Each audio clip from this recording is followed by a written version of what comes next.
Welcome, Pewter Report readers, viewers, and listeners to a brand new edition of the Pewter Report podcast, energized by Celsius, the official energy drink of pewterreport.com.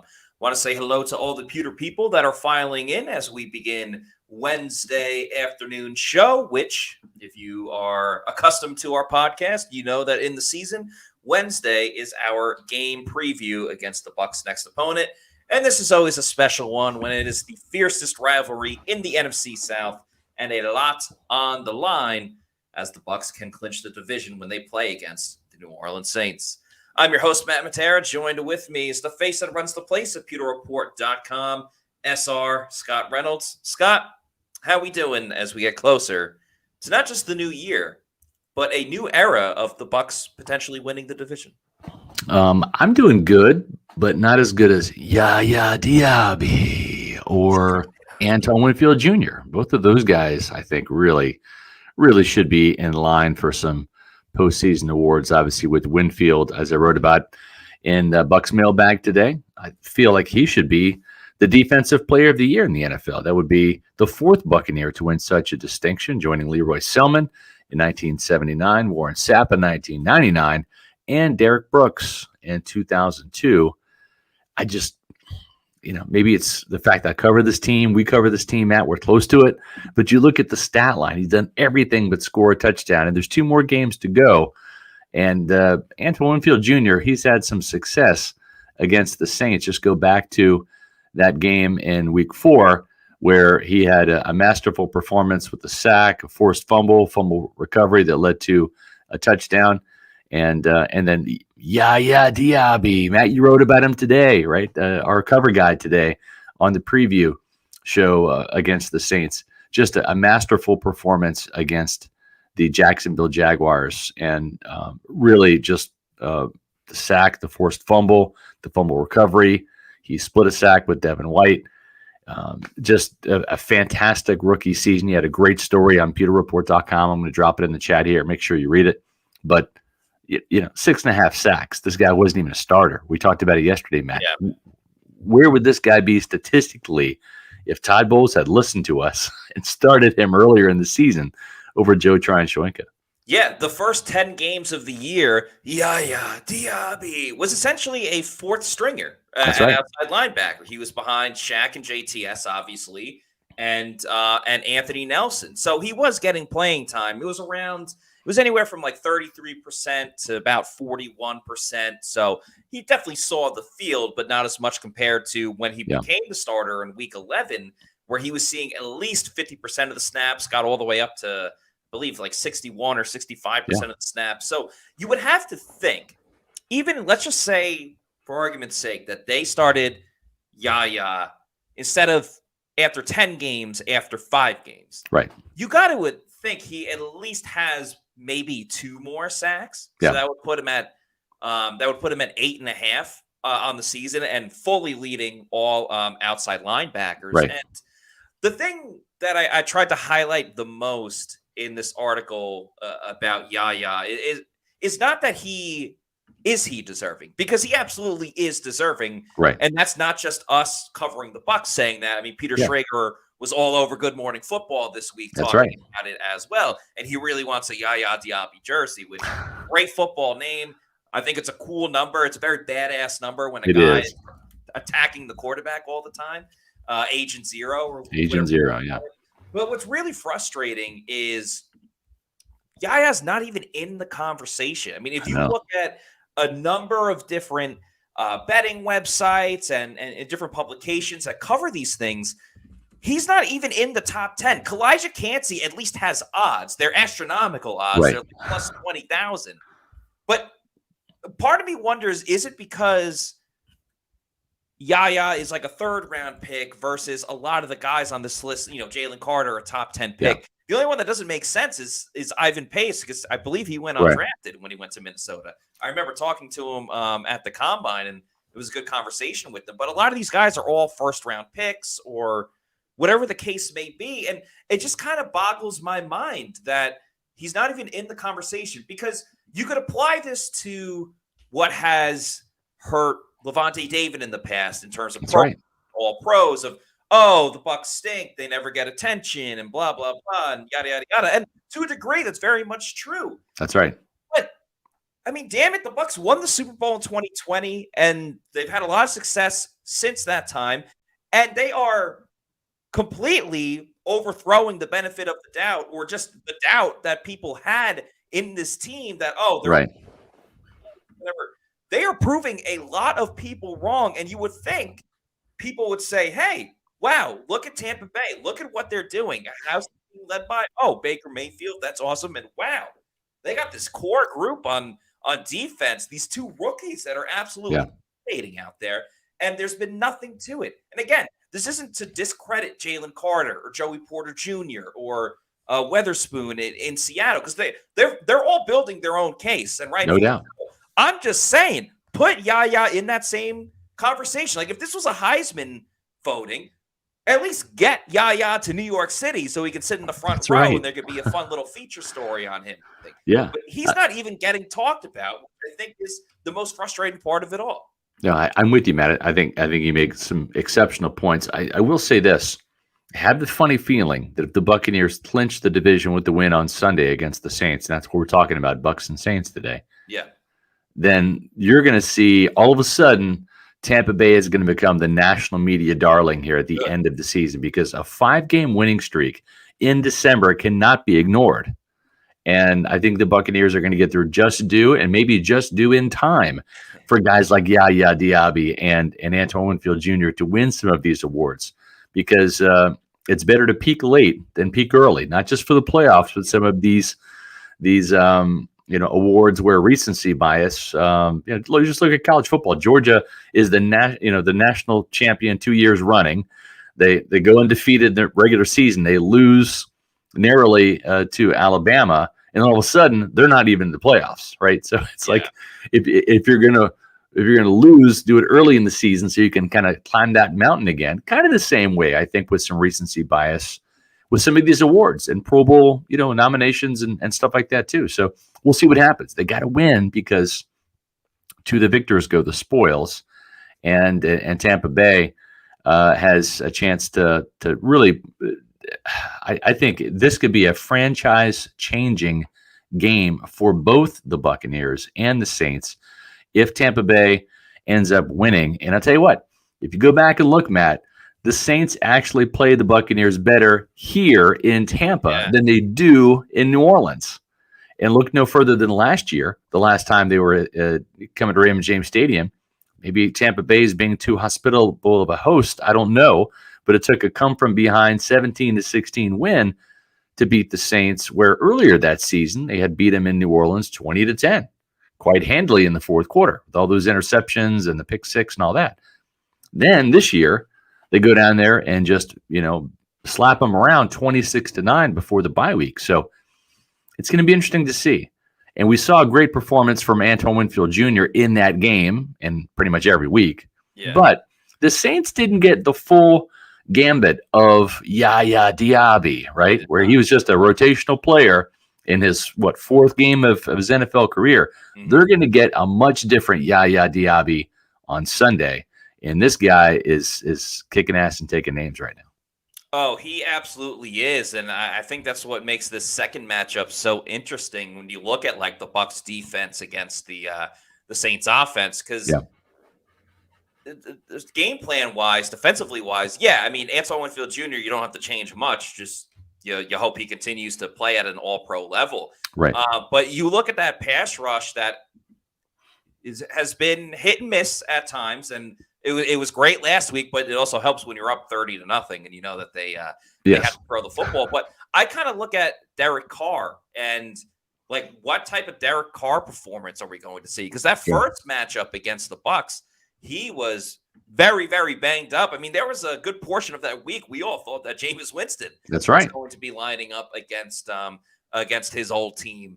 And this time around, I mean, Carr's going to play, but you could almost make the case that he is worse now when he's healthier than he was when he was playing with broken ribs and all the other injuries he was dealing with the last time that the Saints played against the Buccaneers. So you add that element of Yaya Diaby.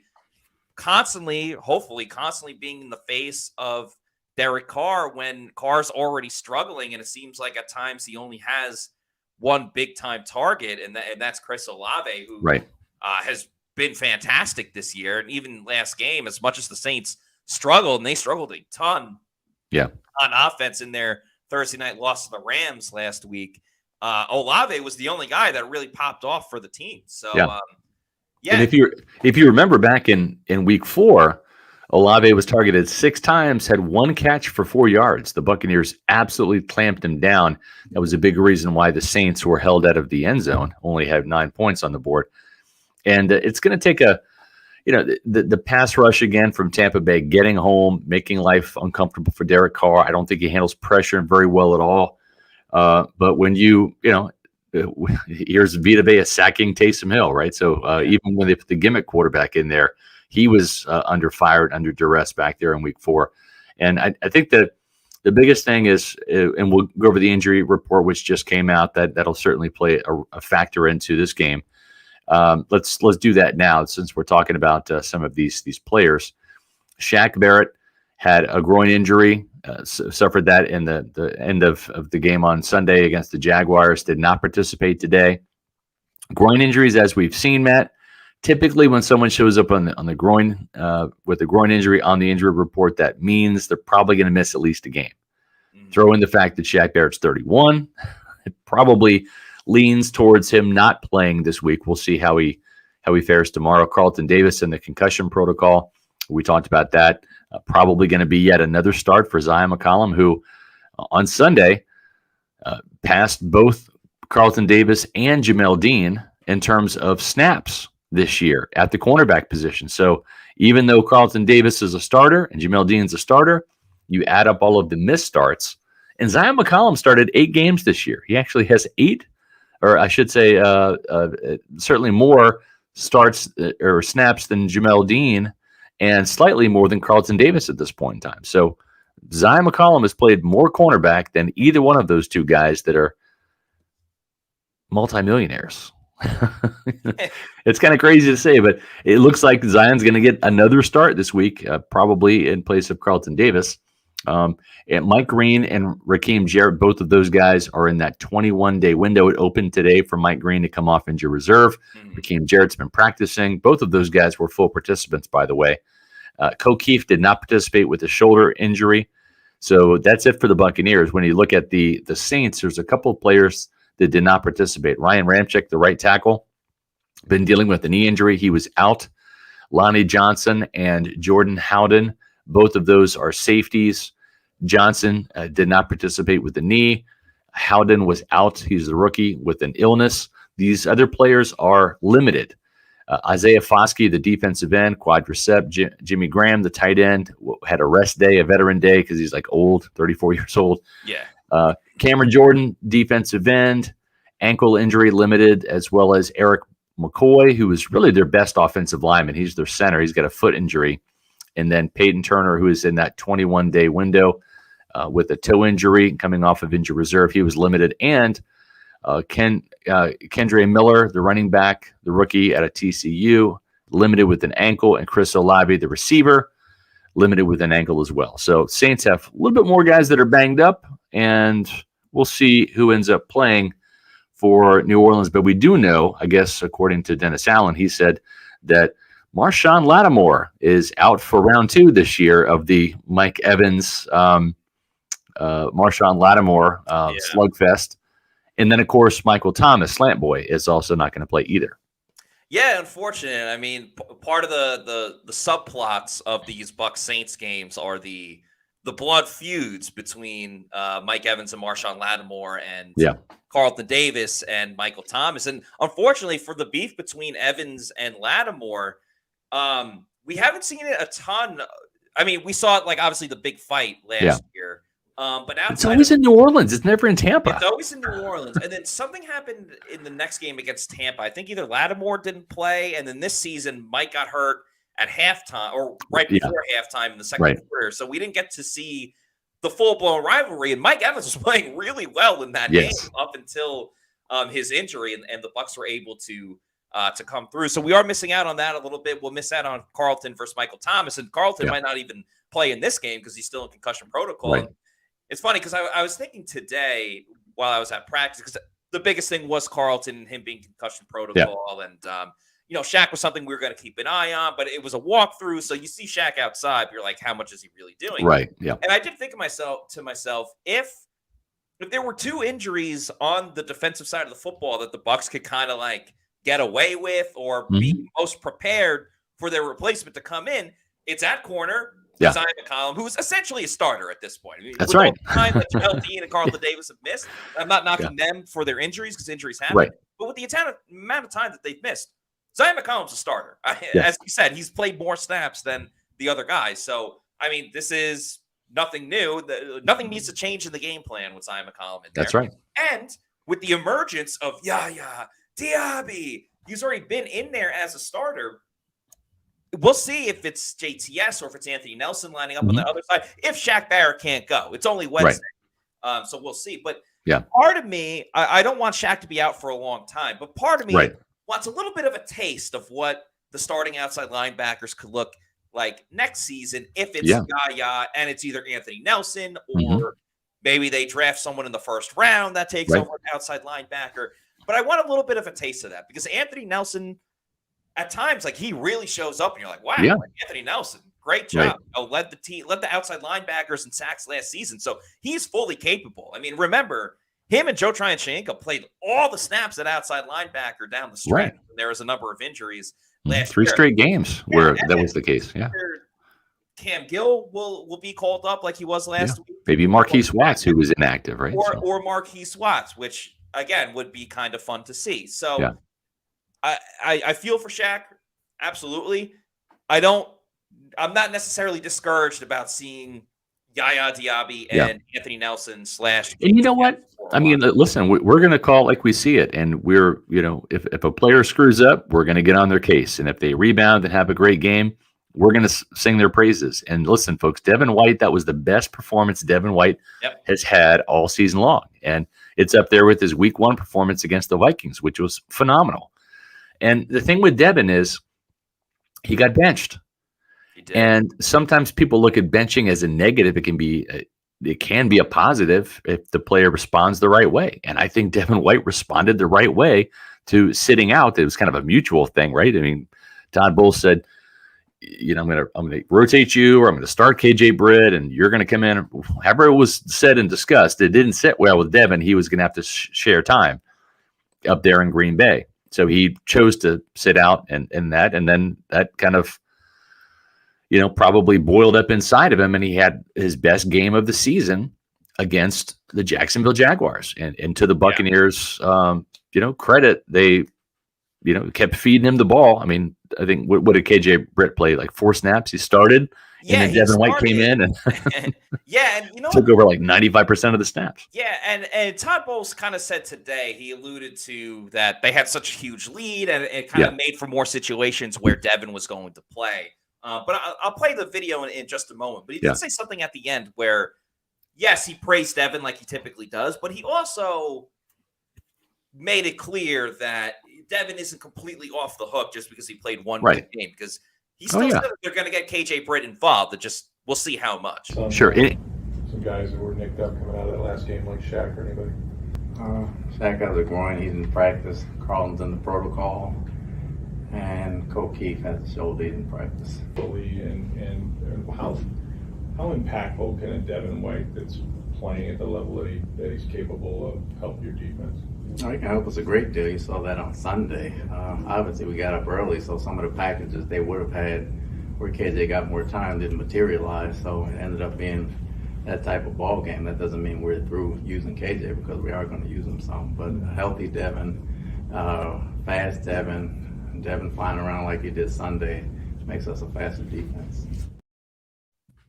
Yeah, for sure. And the point I was going to make is, as it pertains to Joe Tryon-Shoyinka, right? Maybe this opportunity, if he comes in as a starter opposite Yaya Diaby, maybe we see a better, more inspired version of JTS, right? If he has to play for Shaq Barrett and get more reps that way. So sometimes the benchings, it seems negative at the time. It can actually work wonders. Look what it did for Luke Gedeke last year when he was finally sat down and then showed back up as a right tackle in Week 18 against the Falcons, which would be his position, of course, this year. But then he went back to left guard last year in the playoff game and played his best game ever at left guard after sitting down. And sometimes the players just need to hit that reset button, right? And I think that was the case for Devin, and we'll see how Devin and the Buccaneers handle the reps and the snaps as the last 2 weeks unfurl here. Yeah, and I think athletes kind of forget at times, like, yes, like if you have a gigantic contract, you're going to get the first opportunity to play, but you're getting paid to essentially do what you're told from the coaches. So just because, I'm a team captain doesn't mean you're going to play. And I think Devin kind of forgot about that a little bit when when he had to take a back seat for a bit. As Nathan Elliott says, humble pie. Yeah, I think it is very humbling for anyone really to get benched, but it is a business. They are trying to win games, and if they win without you, they're going to keep doing that. And but that's the thing with Devin for me is, will this continue? Like, is it just was the fire lit for one game? Right. And then he went out and, all right, well, I performed well, so now the heat's going to be off of me for like 2 more weeks until I have to ramp it up again. Because if that's the case, and that's the mindset, and I'm not saying that's the mindset, but if it is, that hurts the Bucs. You're right. That doesn't help. You're right. But if he can bring that every single week, I wish he would have started from week 1, because then we would have said, hey, Devin White should be back here next season. But he hasn't brought it consistently. So all eyes are going to be on Devin once again. It's just a matter of can he put it together. Yeah, and he is the featured guy that we're going to have some conversation about tomorrow, because he is a Louisiana native, plays pretty well against the Saints typically, right? Against Alvin Kamara and all that. So we will see, can Tampa Bay win? Will the Bucs clinch the division title? That is tomorrow's podcast topic, and we'll get even more into the Bucs and Saints and the ramifications, where it could mean one of these head coaches, Todd Bowles or Dennis Allen, they end up getting fired at the end of the season if they don't win this game. I mean, it's as feel good as it is right now for Todd Bowles and the Buccaneers. They've won 4 games, but they have not clinched anything yet, right? So this team could finish 8-9 again. That's the floor. The ceiling would be 10-7, and of course that's what everyone's hoping for and shooting for. But they have to go through the New Orleans Saints first, and that happens Sunday at 1 o'clock at Raymond James Stadium. So that's tomorrow's show. And make sure, speaking of Bucs and Saints, that you are tuning into Matty Diamonds, as we call him, Matt Matera with Pewter Game Day live pregame show at noon, followed by live in-game analysis at 1 o'clock. Bucs versus Saints on Sunday, the regular season home finale for the Buccaneers, who will end the season on the road once again at a division rival, this time against the Carolina Panthers, who I think are going to beat the Jacksonville Jaguars on Sunday in Jacksonville without Trevor Lawrence playing. Yeah, you're speaking it into existence, but it's going to be a very fun time. Always a great time during the Pewter Game Day show. We'll get ready for the new year, hopefully with the Buccaneers victory. And I'm also kind of glad the game's at 1 o'clock versus 4 o'clock. Yes. So that'll be nice. Everyone can celebrate the new year as well, with hopefully the Bucs clinching the division. So make sure you tune in for that. And in the meantime, we have a super chat from Timmy Changa. Thank you, Timmy Changa, for the $4.99 super chat, who says, I know everyone loves the Yaya, Diaby, and Bodega, but I personally need more old man impressions from Scott. It's it's not hard anymore because I'm 51 years old, and you feel it every morning. You wake up and it's like, Matt, you're about 20 years away. This is what do you call it? A spoiler alert right here. This is like a coming attractions, sneak preview, if you will, where you go to bed and it's a nice comfortable pillow and you got a nice comfortable bed, and you wonder which goblins come in and beat the crap out of you at night because you wake up and your legs hurt, your back hurts, and you're like, what the hell? Who came in and beat the hell out of me in the night? So it's, if you're my age or older, you know what I'm talking about. Like, you go to bed feeling okay and you wake up and like, wow, I slept for 7 hours and thought I was sleeping pretty good. But man, like, who came in, who broke into my house and threw me a beating last night. Yeah. So old man Well, problems, but Timmy Changa, I think you got your there you go. money's worth with that Yep. impersonation. We got another super chat from Aaron. Thanks for the $4.99 super chat, Aaron, who says, I said when he was drafted, Diaby reminded me of a young, faster JPP. Yeah. Yeah, we've talked about this before, that we were hoping that Yaya would bring the attitude, or as Scott likes to say, the fire and brimstone to this Bucs pass rush. And Yaya's so young in his career. I don't think it's fair to be like, oh, this is Yaya's personality just yet, because he's still new. Yaya is very, he's smiling all the time, which is great, and very excited just to be in the NFL. I don't think Yaya's not going to go in there and be like, you, Shaq Barrett, I'm holding you accountable, because, he's a rookie. It wouldn't make sense for him to do that. But I think we're both in agreement, because we have talked about it before, that Yaya could be a future JPP, just with his overall demeanor, determination. I think, his background too, where, and Traeger was talking about this on Good Morning Football, where, he was working at the Atlanta airport, pushing people in wheelchairs while he tried to kind of get back onto the playing field, because he had to do some stuff with school. And he went to a Georgia military school, so discipline and regimen is obviously very important. And I think those are things that were obviously important to JPP. He obviously had his own adversity to deal with. Yeah, both for sure. His father being blind, and then obviously when the whole 4th of July incident happened. So not direct comparisons, but similarities that I think you can build from for Yaya. And hey, if you have the career of JPP, I mean, I don't think JPP is going to get into the Hall of Fame, but that's a heck of a career to have nonetheless. No doubt. I'll say this too. The thing that I like about both Kalijah Kancey and Yaya Diaby, the fact that these guys are serious. They're all ball. These guys, they don't really clown around a little bit. I mean, they kind of come in. They want to get better. They're joined at the hip. That's one thing that's kind of great when you see a rookie class all kind of come in together. These guys bond. They do a lot of rookie activities together for charity and things like that. You start at the rookie mini camp, right? And so you kind of have that instant bond with guys that you enter the building with. And the one thing I kind of go back to is Matt, you were really high on Diaby at the Senior Bowl, right? And we all kind of were like, yeah, like this guy's really flashing. And he's an edge rusher, but they're playing him inside.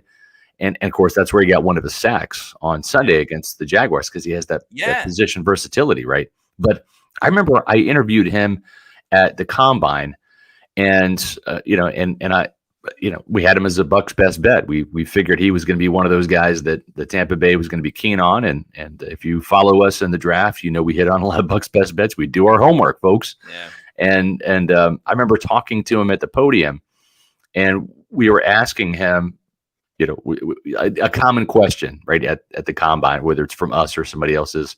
Well, how fast do you think you're going to run? What do you think your 40 time is going to be? Because that's really what it is. It's the Underwear Olympics. And he said, I'm telling you, I'm going to shock everybody tomorrow. I'm going to, man, I can't wait to run. I can't wait to show you all how fast I am. And I'm going to shock everybody. And you're kind of thinking, okay, well, what is this guy? 4.65? Maybe 4.63. He ran like a 4.51, man. He blew the doors off the barn at 6'3", 263 pounds. I mean, he is hell on wheels. And I think the play style is there from him. The seriousness is there from him that is JPP-esque. The long arms, the frame looks similar. But JPP had that kind of badass mentality. And sometimes you have to grow into that. And I think Yaya kind of has that in there. He's kind of like this, aw shucks, nice guy right now. But I've seen a lot of rookies kind of come in the door that way. They're a little awestruck. It's the NFL. They're trying to feel their way around. Not everyone's Warren Sapp when they walk in the door, a surly SOB ready to kick ass and take names. Sapp had his own personality he brought from Miami. But sometimes these guys grow into that. And I think JPP, he gives a lot of credit to Matthias Kiwanuka, to who's the other guy up there? OCU Manura. OCU Manura. Yep. Justin Tuck. Those are the guys he kind of grew up with up there with the Giants. They really showed him the way. And so we'll see who Yaya Diaby turns into. But man, hell of a start so far for this guy. And what's cool to see is he's getting it done right now, just with his speed, as you mentioned, his power and his strength. Like, I would say Kalijah Cansey's a little further ahead in terms of developed pass rushing moves. I think Cansey has a really good swim move. Yep. So once Yaya can start getting those extra pass rushing moves down, he's already getting the production. And we've kind of said this about JTS. Like, man, physically, he's got everything. He starts putting the other stuff together. And that's still true. And the saying goes for Yaya as well. But Yaya already has the established production, as we talked about, with 6.5 sacks. So once those other things start coming into play, that'll be important as well. As Meets McGee with the $5 super chat. Thank you, Meets. Says, did you see Mic'd Up with Cansey where he was teaching pass rushing technique during the Green Bay game? Bright future. I actually did not see that video, but that is. I didn't see it, but I heard about it, and those guys are always talking. They're always talking shop. They're always talking football. So I'm not surprised that I'll have to go back and look for that one. But I'm not surprised because that's what they're all about. Let me tell you though, the only thing that I think is scarier than like Yaya Diaby coming at you is Yaya Diaby coming at you after he just drank a Celsius energy drink, which of course is the official energy drink of pewterreport.com. Check out all their great flavors, including the Cosmic Vibe. The Arctic Vibe is my personal favorite, but there's so many awesome flavors. The Peach Vibe, the Sparkling Watermelon, Sparkling Orange, Fuji Apple Pear, the Cola, the Lemon Lime, the Sparkling Wild Berry, Strawberry Lemonade is one of my personal favorites. So check out all the great flavors that Celsius has, including that Oasis Vibe. There's no sugar or post energy drink crash or jitters that you might get with another product out there. So if you need to know where to find a Celsius energy drink, head on over to the Celsius website. Go to their store locator, punch in your address, and it'll tell you the closest geographical location where you could pick one up. It could be at a local Walmart, 7-Eleven, Target, health and fitness store, or if you're lucky enough, maybe you're at the right place at the right time. You run in to Yaya Diaby at a bodega. And once you keep going to your bodega and you're like, wow, it was fun running into you, Yaya Diaby, but I need to get my Celsius in bulk. Well, you can do that, and I'd recommend getting the variety pack. You just head on over to Amazon, click on the subscribe and save, and you can have it sent to your place of residence whenever you want. You're in charge. You're the captain. It could be a week, month, quarterly, yearly, up to you. Just make sure you're drinking Celsius energy drinks. The official sponsor of the Pewter Report podcast and the Pewter Game Day show that's coming up. So make Celsius your number one pick. We had a big-time super chat too. Thank you to Dante Mason for the $19.99 super chat, who says, hey, guys, SR, my condolences, bro. Keep your head up. How much do you think Tampa will offer Mike Evans? And how about that Yaya balling? Yeah. I still maintain that the Buccaneers are going to let the market decide. I think that they're not opposed to paying Mike whatever he's worth. And I think that you go out and find what you're worth in free agency. And again, Tampa Bay has a little bit of an advantage because this is a state with no income tax. There's a couple out there, right? I think Las Vegas is one, right? The Raiders, out there in Nevada. Tennessee is also a no state income tax state.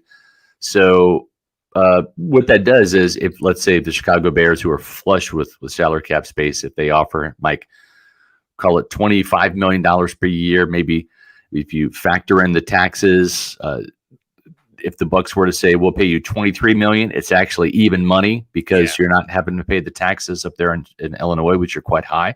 So we'll see what that number ends up being. And I think that sometimes gets lost on people. It's like, oh, wow, the Bucs gave Mike a big, huge hometown discount, right? And he took it. But it's the same money. So I think it's going to be north of $20 million for sure. And he's earned it. And if I'm Tampa Bay, I feel pretty good about paying that guy because he has come through. He and Antoine Winfield Jr., man. If your contract year is coming up, these guys have demonstrated to you how to put on that clinic and what it's supposed to look like, because these guys are going out there and earning cash next year, each week this year. So hats off to Mike for a fantastic season. And you know what, Matt? I think he's going to set a new record. I got to think he's going to score 2 more touchdowns here in the next couple games and probably reach 15 touchdowns at least, which would beat his record of 14 that he set in 2021. And remember, he's doing this with Baker Mayfield. He ain't doing this with Tom Brady. He's Right. not doing this with Jameis, who he played for a majority of years. Yeah. And we've talked about this before, and I was thinking about it again the other day. Again, if you just look at the timeline of all the quarterbacks that Mike Evans has played with, including college, he's played with 3 Heisman Trophy winners between Johnny Football, Jameis, and now Baker Mayfield. That's a great point, Matt. He played with the greatest quarterback of all time, Tom Brady, and one of the most beloved quarterbacks of all time with Ryan Fitzpatrick. So the history of quarterbacks, and that's no disrespect to Josh McCown and Mike Lennon, some of the other quarterbacks he's played with, Blaine Gabbert, of course, who he scored a touchdown pass from. Yeah. It is very cool just seeing that type of timeline. I don't think Mike will get the Cooper Cup money, unfortunately, because of his age, but he is showing that he's an ageless wonder. And the way that he's playing, I mean, he could build up a bidding war if he really wanted to, because there's going to be a lot of teams, the Jets included, that are going to want a guy like Mike Evans this offseason. Yeah, I think so. And I think there's going to be some teams that are probably going to be a little hesitant just because of the age. He will be 31 next August. So before he suits up again for the Bucs or anybody else, he's going to be 31. Typically, your body breaks down the older you get. And at some point in time, receivers slow down. And, Mike is still a guy that can get downfield. Look at his average. It's around, 16 yards per catch, which is phenomenal for somebody who's 30 years old as a receiver, playing 10 straight years and really battling through injuries and not missing many games. But there might be some teams out there that don't want to invest that type of money into an aging player, because if you sign him to a 3 or 4 year deal, you might get one good year and then the hamstring injuries flare up, or the knee, whatever, and I think Tampa Bay is willing to take that chance because they know the person as well as the player. Other teams, the age might be a detriment. It very much could be. But I also think Mike does not get enough credit for his route running ability. Like when he does get the one-on-ones, he beats it a lot. And now he does still have the speed. The tricky thing is like when that speed starts to diminish, it drops quickly. And there's not really a way to like fully predict when it's going to happen. So it is a bit of a risk for sure. Yeah, and you're not going to get it back either. Once you lose your step in your 30s, it's gone. It's not coming back. Yeah, and you're kind of seeing it now with Shaq Barrett to a degree. Yeah. And things of that. For example, the sack from Yaya on the inside. Shaq was right there too. Yaya was just a little bit quicker. That's right. Because he's younger, and that's how society works. Yep.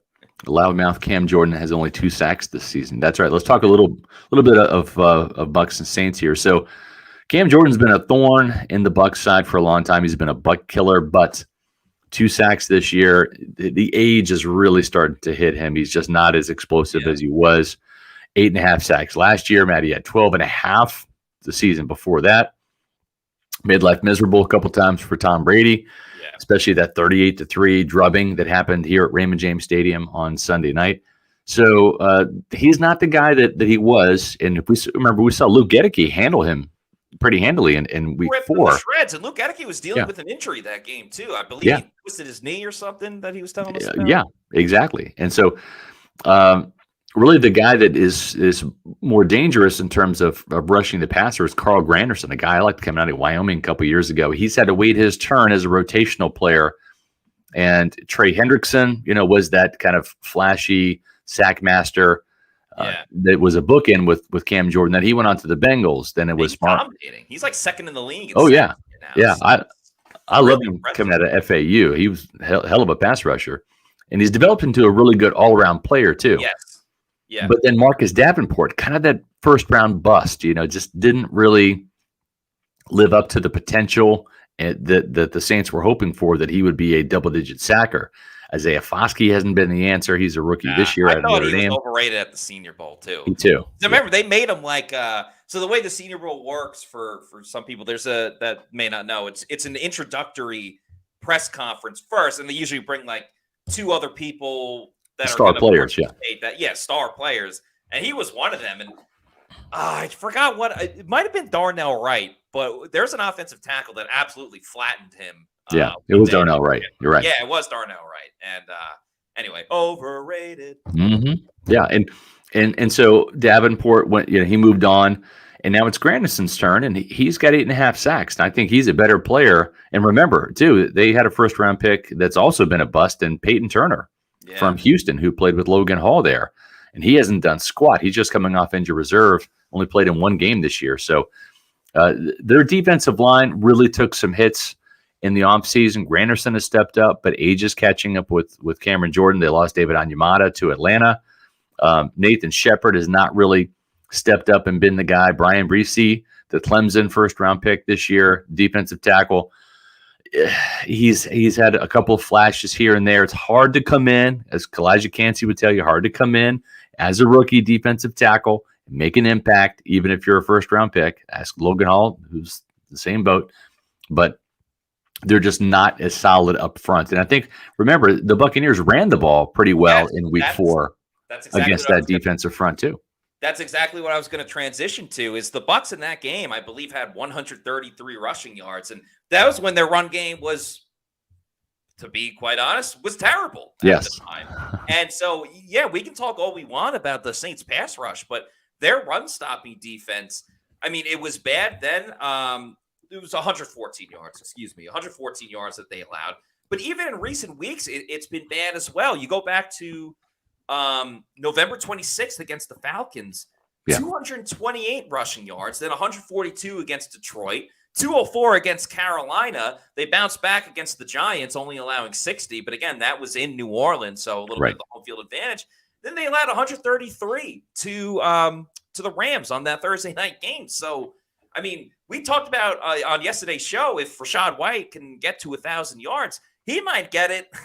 He might get it in this game alone, the way the Saints are defending the run. And as we've learned, as we've seen from this Bucs offense, when they are clicking, if they're able to run the football, they can essentially do whatever they want to do in this offense. And they may not even have to run the ball a ton if they feel that they can get it done through the passing game with Mike Evans and Chris Godwin. But just knowing that they have the run game at their own use, to their own favor, I think that's going to be one of the biggest things that fans should really key in on for this game. And we saw in that game back in week 4, Matt, what the running game does for the passing game, right? Yeah. And you mentioned earlier in the show, remember, Mike Evans was off to a hot start against Lattimore, 4 catches, I think 40 yards or 48 yards, whatever it was. Then he gets hurt and leaves. Then you had Trey Palmer catch a touchdown. Cade Otton caught a touchdown. There were 3 red zone touchdown passes by Baker Mayfield in that game and 3 touchdowns, right? So it opened up the passing game with those linebackers, and they have 2 good ones. Demario Davis still getting, the job done at age 54. It seems this guy doesn't slow down, man. He's still kicking butt. 108 tackles, 6.5 sacks. He's better downfield at this stage of his career than he is dropping back in coverage. Doesn't have any picks this year. He's got 4 pass breakups, but he's still a solid, formidable, big, thick, run-stuffing linebacker at this stage of the game. And Pete Werner is probably better in coverage at this stage of the game than Demario Davis. He's second on the team with 80 tackles. He's got half a sack. He's got a pass breakup and an interception, 2 fumble recoveries. So it's a nice 1-2 punch inside there for the linebackers. But having that running game, Matt, it opens up the passing game. And we saw that as early as week 4, because remember, that was kind of the most decisive victory that the Bucs had at that time, 26-9. And that's when the offense was really feeding off that running game, using play action. Yep. And Baker Mayfield was having his way with the Saints in New Orleans. Yeah, absolutely was. And that's going to make this game super, super fun to make some picks over on Underdog Fantasy. Make sure you use the promo code Pewter, Pewter, when you were signing up over at Underdog Fantasy. You got to make at least 2 picks. You can make anywhere from 2 to 5. You make those 5 picks, you can win up to 20 times your money when playing in the pick'em. You got to pick at least one player from each team. So if you're going to do Bucs Saints, you could do 4 Bucs players, but you have to pick at least one Saints player. I mean, you can still pick in favor of the Bucs. Maybe you want to do under on the passing yards of Derek Carr or whatever it may be. But it's a super, super fun app to play with, especially if you're watching another game where maybe you don't care as much. For example, on Christmas, Patrick Mahomes is a very exciting player, but maybe you don't care as much about Chiefs Raiders. You start making some picks on Underdog Fantasy, and the game gets that much more fun. So sign up with Underdog Fantasy. Use that promo code Pewter, Pewter, and get a first deposit bonus. You can do it for football. You can do it for all the major sports with basketball and hockey and baseball when it returns. You can get some golf going as well, and a lot of great different things to use over at Underdog Fantasy. So one more time, use that promo code Pewter over at Underdog Fantasy. Yep. Joel says, "What up, PR? Always catch the live show when I can, but I never miss a show." We appreciate that. Folks, thanks to you, Pewter people, we are closing in on 13,000 subscribers on Pewter Report TV. We're bumping 12,800 right now. And our goal by the end of this season, which means you're probably going to get an extra week to help us out with the playoff game, should the Buccaneers win the division and get that home playoff game assured as a division champion. But we would love to get to 13,000 by the end of the season. So help us out. If you're watching the show live or the archived podcast version, make sure that you hit the subscribe button. It's free. There's no cost to it. Yeah. Just hit the button.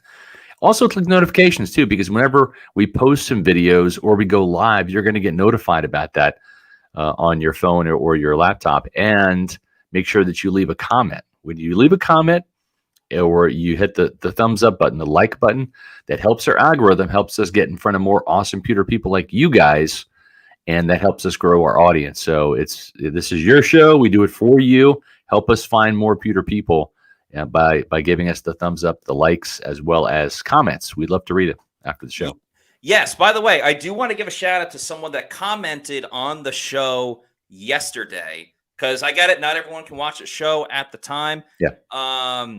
Someone had said, shout out to Lance Matthias 255, who commented on yesterday's show and said, "So my awesome wife got me the best Christmas gift ever. Tickets to the Saints game this weekend." So that's awesome. Shout out to you. Yeah. Congrats on the great Christmas gift from your wife and being able to go to the game. So wanted to give a shout out to someone that commented, because we get it. We love everybody in the comments, including the super chatters, but not everybody can watch us right at 4:00. But we want to show some love to everyone else that commented. And as Scott said, it helps grow our audience over at that's right, at Pewter Report and Pewter Report TV. So if Mike Evans has 13 touchdowns, we should be getting to 13,000 subscribers. Anyway, that's right. As Callie Buck said, Mike Evans number 13K. So let's do it and make that happen. Yeah. So thank you to Kathy Gillespie for the $5 super chat, who said Pat Kerwin brought up the connection between Baker and Evans. Said it's special. Yeah, I mean it's a group that they care about each other a lot, and I think you noticed it too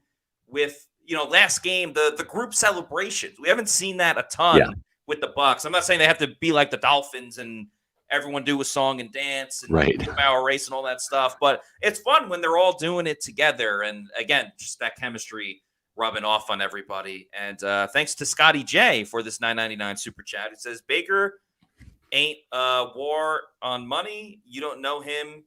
He wants to win pirate style.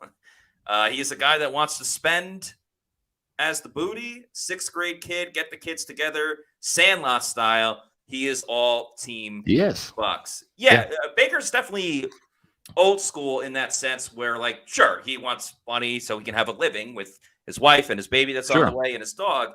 But, yeah, I don't think he needs, like, top billing, top, overall structure or whatever. He just wants the ball. That's what he loves doing. He loves the game. He's one of those guys that he's not going to turn down the paycheck every Friday, but if he had to play this game, which is a kid's game, for free, there's some guys out there that ultimately would, right? Not in this setting where he's going to, take bodily injury chances, but guys like Warren Sapp that just love the game of football, right? I mean, you go through the Hall of Fame is littered with those guys. You're not going to be a Hall of Famer. You're not going to be considered one of the greats if you don't love the game, because it takes longevity, right? And I don't think Baker Mayfield's destined for Canton or anything like that. But I mean, this guy loves the game of football, and you can just tell by the way he practices during OTAs and how he ingratiates himself with the entire team when he came here. So, yeah, I mean, I agree with Scotty J. He definitely loves the game, and that type of attitude is infectious. Scotty J with another super chat of $1.99. Yeah, He says Baker equals Favre, same little kid on the field. In my opinion, in my honest opinion. Funny enough, before totally agree. Baker did say that Brett Favre was his favorite quarterback. So, plays like him a little bit on the field. Hopefully, he doesn't act like him off the field. So, right, exactly. Yeah, we got Jeff the Champ saying hit that like button. Please do. Please like, subscribe, comment, all of that fun stuff. We got 2 super chats from Eric Moreno asking the similar thing. So thank you, Eric, who's asking, chances Shaq Barrett and Carlton Davis play this week?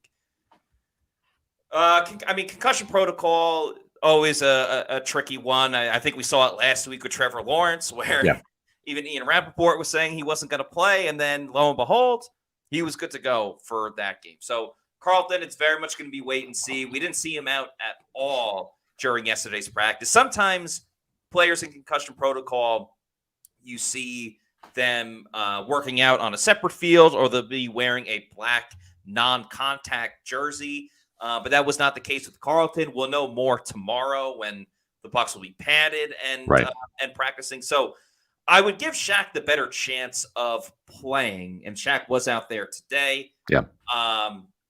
It's just depends on how serious that groin pull is. If it's a tweak, it's different than if it's a pull, right? Because Levante David missed a couple games with a groin pull. So, Jack B with the $5 super chat. Thank you, Jack, who says, do you think that it will be possible for the Bucs to re-sign all of their key free agents this offseason? Winfield, Evans, Baker, Levante, etc.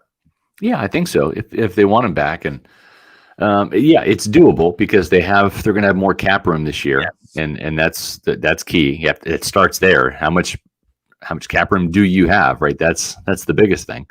And then Richard Taroka says, SR, who would you franchise tag in this offseason?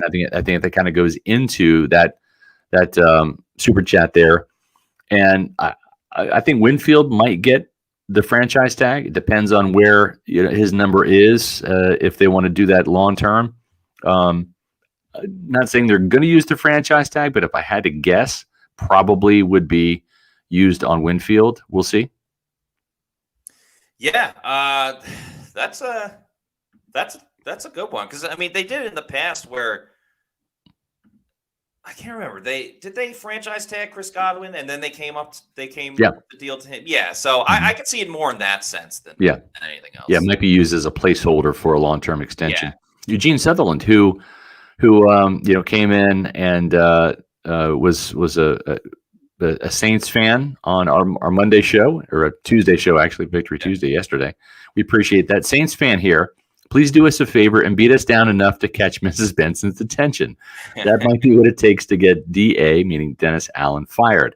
Appreciate that. We always enjoy having enemy fans come in when they're, civil and cordial and all of that. And because we get some great Pewter people here, and it's always fun to see them mix it up in the chat while we're doing the show. We're kind of keeping an eye on the comments, and sometimes you'll have some rabble rousers come in and stir up some trouble, and our Pewter people know what to do with that.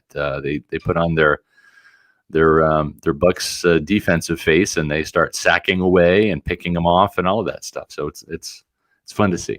I do wonder, because I know there was a report that came out not too long ago that Arthur Smith's job is safe and blah blah blah. But I'm thinking, I'm assuming the Saints and the Falcons play each other next week, because typically the last week of the season is all divisional games across the league. And we could be looking at a situation where the Saints play the Falcons. The loser of that game, that coach gets fired, or potentially both coaches. They both. Get fired. I think 3 out of the 4 NFC South coaches are going to get fired this year. I think the division winner is safe. I think the other ones are gone, and you're going to have unprecedented turnover here in the NFC South. And sometimes that happens, right? Sometimes if you're a head coach and you get fired, you have to move, and sometimes that happens in real life too, which stinks. And sometimes you get promotions and you get raises, and you want to move to a bigger, better home, or you have a promotion where you have to travel. Well, if that's the case and you're coming or going into the state of Florida, the one guy you're going to want on your side is Eric Gross with the Eric Gross Group. That's right, the official realtor of Pewter Report. It takes a full team effort to win in football. It's the same way when it comes to real estate. Eric Gross and his Eric Gross Group company have done hundreds of transactions in this crazy real estate market and have all the experience that you're going to want and need to get the transaction done. Eric is an avid Pewter Report reader, a Tampa native. He knows the area like the back of his hand. He and his team have the market knowledge, the top-notch communication skills, and the commitment to excellence that sets them apart. Their clients are not just transactions. They're lifelong friendships. Don't let the stress of buying or selling a home keep you out of the game. Let the Eric Gross Group take the pressure off. Find them on Facebook or Instagram at Eric Gross Group. Check out their website, housesandfla.com, or give Eric a call at 513-907-4271. Talk some Tampa Bay football. Have the conversation start there, and then tell him what you're looking for in terms of the house or the home that you want to live in. No matter where you are in your home ownership journey, you're going to feel welcome with the Eric Gross Group, the official realtor of Pewter Report. Make sure you visit housesandfla.com.